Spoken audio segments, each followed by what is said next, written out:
Part 2 of A Christmas Miscellany 2020 by Various. This recording is in the public domain. Part 2, Christmas Day on the High Seas. In Undersail, 1918, by Felix Riesenberg. Life was not always so pleasant on board the Fuller. Hard words were the common run of things, and the most frightful and artistic profanity often punctuated the working of the ship.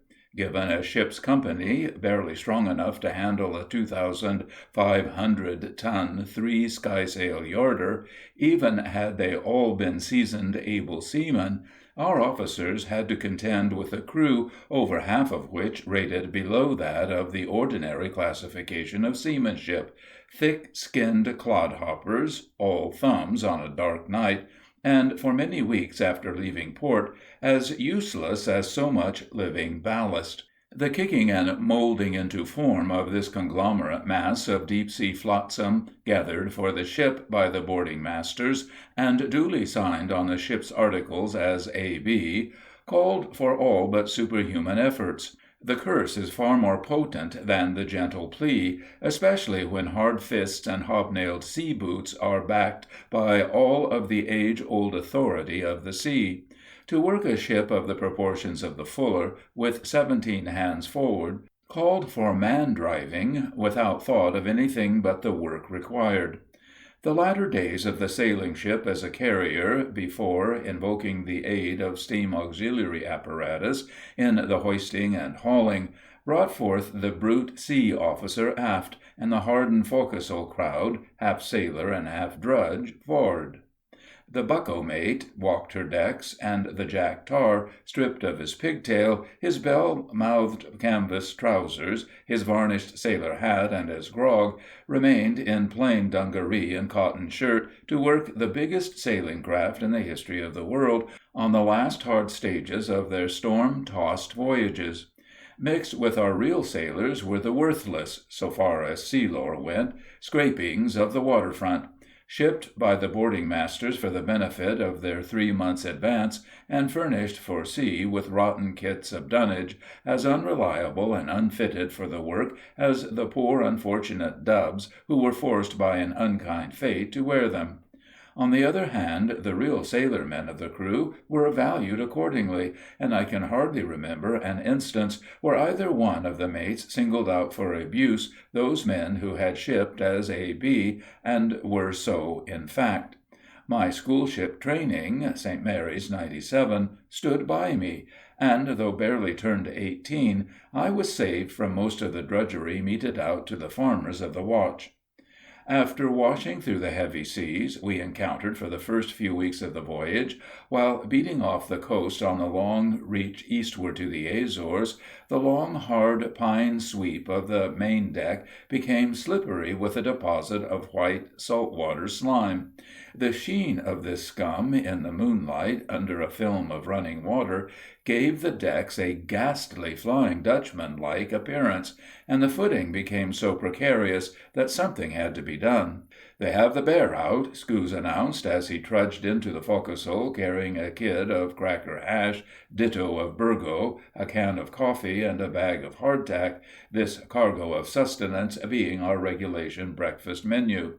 "The bear?" I asked, as we gathered about this appetizing spread. "Yes, the bear," volunteered Brendan, grinning with the rest of the sailors. "The bear for Scoos and Joe and Martin and Fred." At 8 bells, as we mustered aft, a subdued banter went on among the men. The starboard watch were all grinning, and, as they went below, 4 sheepish-looking fellows of the other side turned the bear over to the farmers of our watch. "Keep that jackass baby carriage moving now, d'ye hear? Keep it moving!" bellowed the mate, for there was some reluctance in taking hold, and as Scoos and Martin tailed on, opposed to Joe and Fred, the doleful scrape of the bear mingled with the general laughter at the mate's sally.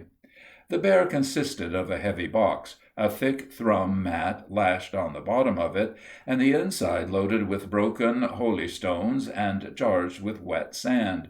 4 stout rope lanyards were rigged to the corners and served to haul the thing back and forth, while the sand filtered down through the mat, providing the necessary scouring agent. A day or two with the Bear in constant service, both day and night, cleaned up the decks and provided us with considerable amusement, that is, those of us who were lucky enough to be kept at more dignified jobs.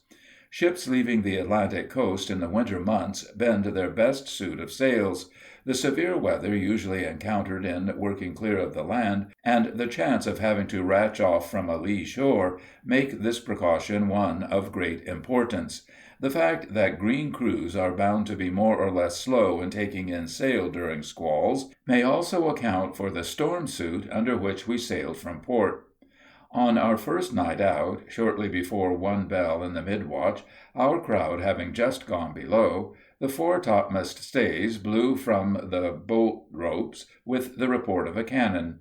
We had already clambered into our bunks, dog-tired, when this occurred, and muttered oaths anticipating a call of all hands came from untold depths of weariness within the forecastle. On deck there was the hurried tramping of feet and the shouting of the second mate. We could hear the long wail of the men at brace and downhaul, the "ai-o-ai-o," with all of its variation, as the slaves of the ropes launched their age-old complaint on the whipping winds. I lapsed into slumber with the dim consciousness that the second mate was handling the situation alone, and a heartfelt thanks for the warmth of the blankets in my narrow bed. A foot above me, the cold rain pattered against the roof of the forecastle's house, its music mingling with the swish of the water under the fore-channels.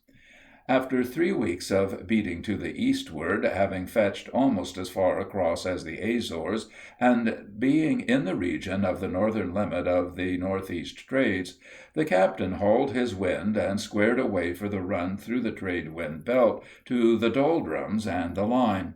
Fine weather became the order of the day, and life on board settled down to a more regular routine. On a Saturday morning, the day having broken remarkably fine, a brilliant red sunset followed by a cold gray dawn, assuring us of the settled weather that the steady glass made more certain, all the world seemed ready to rejoice, for it was Christmas Day. Word was passed into the forecastle by the other watch as we turned out for our breakfast.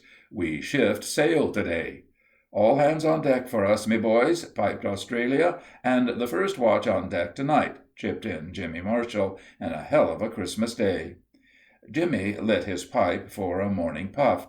Climbing into his bunk, he dangled his short legs over the frowsy head of Big Scoose, who sat with his dejected poll bent under the upper bunk board, a fair sample of the despondent crowd of farmers who faced a Christmas Day of labor. "A hell of a Christmas Day, boys, a hell of a Christmas Day, for we are bound for the Bloody Horn 10,000 miles away." Jimmy rendered this little ditty of cheerfulness as Fred picked up the breakfast kids and started for the galley, while we turned out on the sun-splashed planks as the last of 8 bells vibrated over the ship. She lay still in a clear calm like a scene by Turner, all of her canvas hanging in picturesque festoons from the jackstays, where the starboard watch had cast off the courses and topsails, leaving them depending in their gear. The decks had not been washed down, in order to keep them dry, and the mate himself had turned out at 4 bells to start the ball rolling. Long bundles of the fine weather canvas were stretched on the decks ready for swaying aloft. Working like demons in the forenoon, and with all hands on deck after dinner, which was dispatched in haste, we had the course, and in turn the topsails and lightsails lowered to the deck, and the gantlines rigged to hoist the summer canvas. This we sent aloft in record time. These old sails, soft and mellow, veterans of a dozen voyages, patched and repatched, with whole new cloths of a lighter grade here and there, streaking the dull white-weathered surface, were as smooth and pliable as a baby's bonnet. On some of them, the fore upper topsail especially, we found records of the many crews who had handled them before. "James Brine, Liverpool, on his last voyage," was one inscription. I hope Brine achieved his end and stayed ashore. A date under this was hardly decipherable, but may have been January, June, or July, the day the 8th, and the year 1893. Bending a sail calls for the nicest knowledge. The passing of the head earing must be done in a certain manner, so the head of the sail will hold well up on the yardam. The gear, consisting of tacks, sheets, clew garnets, and bunt lines, in the case of a course, not to mention the leech lines and bow lines, must all be rove and rigged just so. The rubbins, or pieces of rope yarn, are all looped through the head holes, ready for bending the sail to the iron jackstale on the yard, and when a sailor does the job, all goes as smooth as a wedding when the parson knows his job. After the labors of a busy day, the ship presented the comfortable, well-patched appearance of a man in the woods, free from the stiffness of new white linen, and naturally fitting into the familiar folds of old duds, unconventional, but plenty good enough. The bright spars still attested to her smartness, but we were in easy trade-wind weather, and dressed accordingly.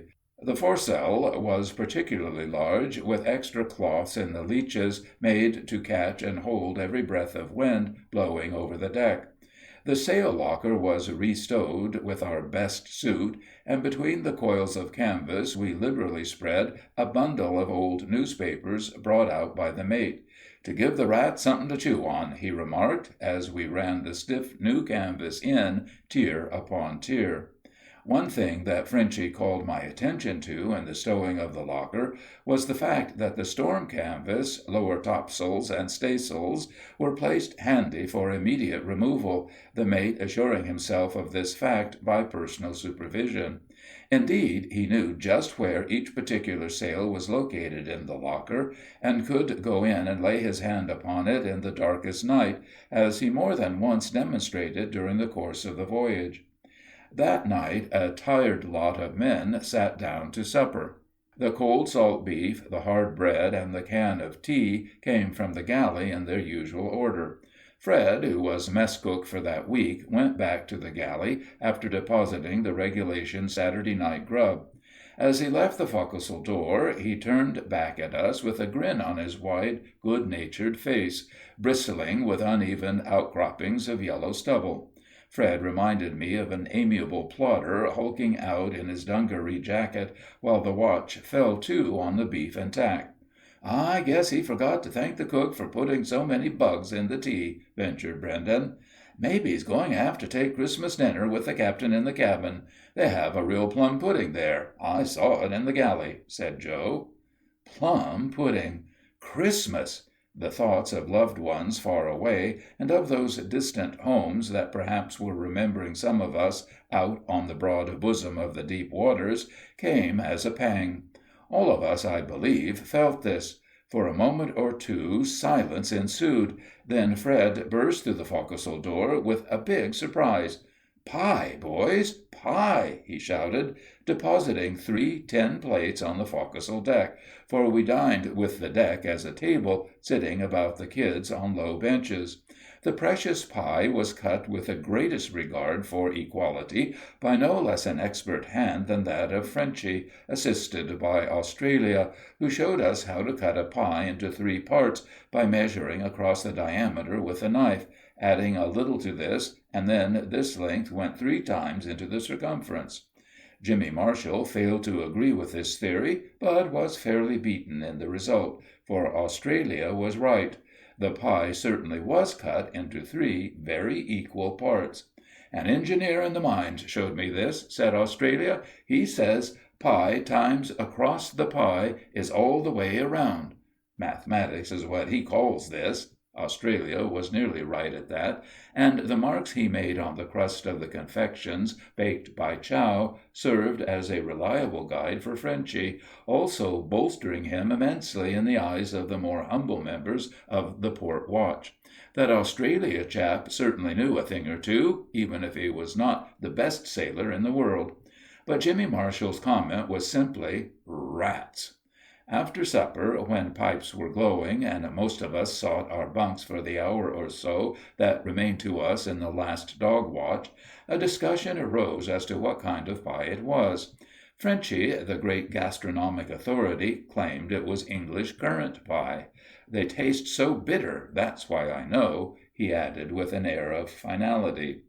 Others differed with him. Scouse said it was red crabapple pie. Martin claimed it was nothing but plum pie. I thought it tasted like cranberry, but was not sure. At last, to settle the matter, and at the earnest request of the crabbed Jimmy, Fred trudged aft to the galley to consult Chow and wind up the argument. He returned in triumph with a large tin can done up in a gaudy red label marked "Pie Fruit."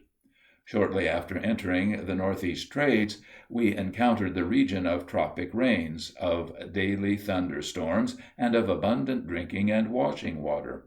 We rigged an old sail over the gallows frame in the main deck to catch the rain, which was teamed through a canvas pipe to the main tank, a large upright iron cylinder standing on the keelson blocks in the main hold just abaft of the main mast.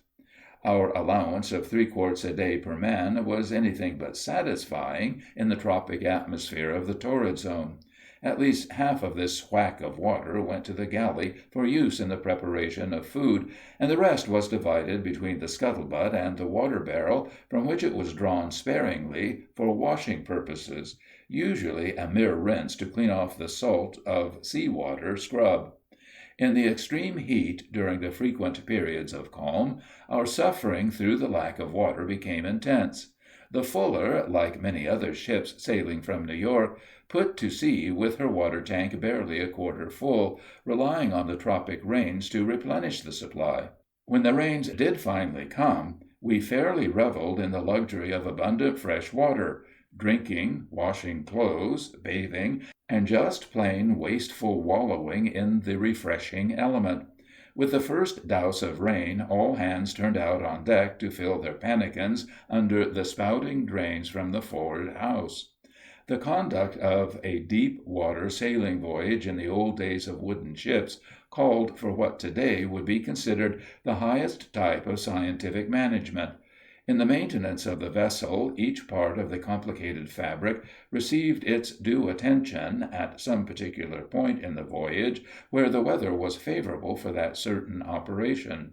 So in the entry to the rainy belt, that uncertain region of the doldrums, where almost constant precipitation takes turn about with calm or light, baffling winds, we were turned loose on the job of scrubbing paintwork. The work was started aft, and each watch did its own side of the ship, there being much rivalry as to who was doing the most work. Everybody took a hand in this, and Brendan and Marshall would curse unmercifully at the job when well out of earshot of the other guard. Our hands became wrinkled with the constant wet, the calloused flesh getting soft and cheesy, while our oilskins, in which we worked during the worst downpours, became soaked and clammy through constant use. We were not allowed the bucket of classic sooji of the steamship sailor, a mixture of caustic soda, soft soap, and water, but were provided with nothing but a small tin of brick dust and a rag of burlap. A rope-handled deck bucket and a small swab completed the outfit. Add to this formula an abundance of elbow grease and slithers of tropic rain, and you get paintwork polished smooth and white as ivory. A week or so, with all hands on the paintwork, whenever the working of the ship would permit, transformed her into a model of neatness. Woe to the luckless wretch who by any chance marred the deck or paintwork with a drop of grease or tar. About this time we made our acquaintance with the flying fish, these swift travelers often shooting over our deck at night, and being caught in the belly of one of the courses or the spanker. A flying fish for breakfast is not bad, and many were caught by the men on deck keeping a sharp lookout for them. The mates were also watching for the bag of flying fish, and whenever one landed on the poop or in the waist, one or the other of the mates would call out and have a hand bring the fish aft. One night a fish landed somewhere in the waist. We could hear the wet splatter of the flying fins, as it was calm and the deck quiet. Mr. Zirk, who was leaning against the weather swifter of the mizzen shrouds, roused himself and called out for someone to bring the fish aft. Several of the watch started to search for the visitor, for we also had heard him land, but without success. "How about that fish?" shouted the mate, after a decent interval, while the search was going on. "Can't find it, sir," Joe piped up. "The hell you can't!" thundered the mate. "There he is!" and again we heard a faint splash, splash of the wings. "Get a light, you damn fools!" was the order, for it was mighty dark. "Now come, quick, pronto!" and, as Scouse banged on the door of the deck room occupied by Chips, in order to get him to open the lamp locker, we thought we heard the splash, splash again. With the aid of a lantern and all of the watch, the entire deck was searched. Finally, Jimmy Marshall let out a whoop. Here he was! Here he was! Some water on the deck, near the coils of rope hanging from the main pin-rail, looked as though Jimmy was close to the flying fish. "Here he was!" again shouted the excited Jimmy, grabbing the lantern from the hand of Scouse. "Here he what?" demanded the mate, coming down into the waist. The mate bent over the wet spot and exploded in a string of oaths. "No flying fish ever made that! Here, you!" and he grabbed Jimmy. "This is some of your damn monkey shines, you old dried-up bundle of sea tripe! Blank your gray hairs, I'll flying fish you! Lay aloft to the main skysail yard and watch the stars.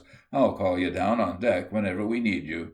For several nights after that, Jimmy spent his time climbing up and down the main rigging, for no sooner would he get up than the mate would think of something to do that required his presence on deck. The flying fish episode furnished us with something to talk about in the forecastle, and while Jimmy always tried to leave the impression that the joke was on the mate and the rest of us, we felt that his over-zeal in discovering the puddle of water in which his clever hand had simulated the nervous flapping of the fins of a flying fish had turned the tables. My idea was that Jimmy, after seeing how well the thing was taking, could not resist the temptation to get the credit. We also harpooned our first bonita, a very active virile fish, shaped like a short double-ended spindle buoy, and striped lengthways. These fish are exceedingly lively, and jump about with terrific energy when brought on deck.